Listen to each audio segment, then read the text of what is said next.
আম রপ্তানি নিয়ে দুশ্চিন্তায় চাষিরা। এই বিষয়ে বিস্তারিত জানাতে রাজশাহী থেকে যুক্ত হচ্ছেন সহকর্মী মতিউর মুর্তজা। মুর্তজা, আম রপ্তানি নিয়ে ব্যবসায়ীরা কি বলছেন জানাবেন।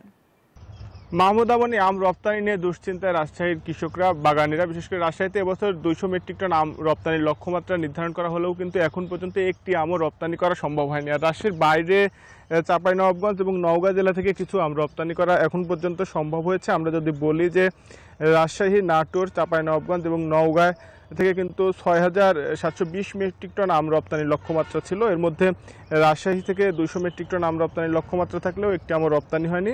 চাঁপাইনবাবগঞ্জ জেলায় 6,000 মেট্রিক টন আম রপ্তানির লক্ষ্যমাত্রা এবং নওগাঁয় 505 মেট্রিক টন, নাটোরে 15 মেট্রিক টন। আর আম রপ্তানি মৌসুম শুরু হলেও চাঁপাইনবাবগঞ্জ থেকে এখন পর্যন্ত 16 মেট্রিক টন, নওগাঁ থেকে 4.8 মেট্রিক টন আম রপ্তানি সম্ভব হয়েছে।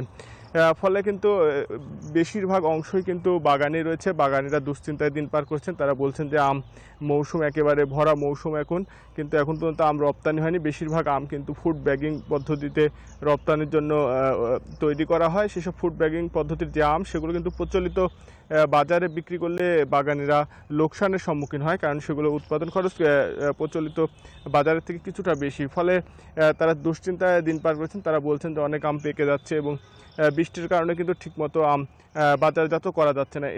এসব নিয়ে দুশ্চিন্তায় দিন পার করছেন কৃষকরা। আর আমরা কৃষি কর্মকর্তাদের সঙ্গে কথা বলেছি। তারা বলছেন যে এখনও যেহেতু মৌসুম চালু রয়েছে, এর মধ্যে হয়তো আম উৎপাদনের যে লক্ষ্যমাত্রা সেটি অর্জিত হয়েছে এবং রপ্তানির যে লক্ষ্যমাত্রা সেই অনুযায়ী কিছু আম হয়তো পাঠানো সম্ভব হবে বলে কিন্তু জানিয়েছেন কৃষি কর্মকর্তারা। তবে বাগানীদের দুশ্চিন্তা কিন্তু কৃষি অফিসের আশ্বাসে তাদের দুশ্চিন্তা মুক্ত হচ্ছেন না, তারা দুশ্চিন্তাতেই দিন পার করছেন। এই ছিল রাজশাহী থেকে সর্বশেষ।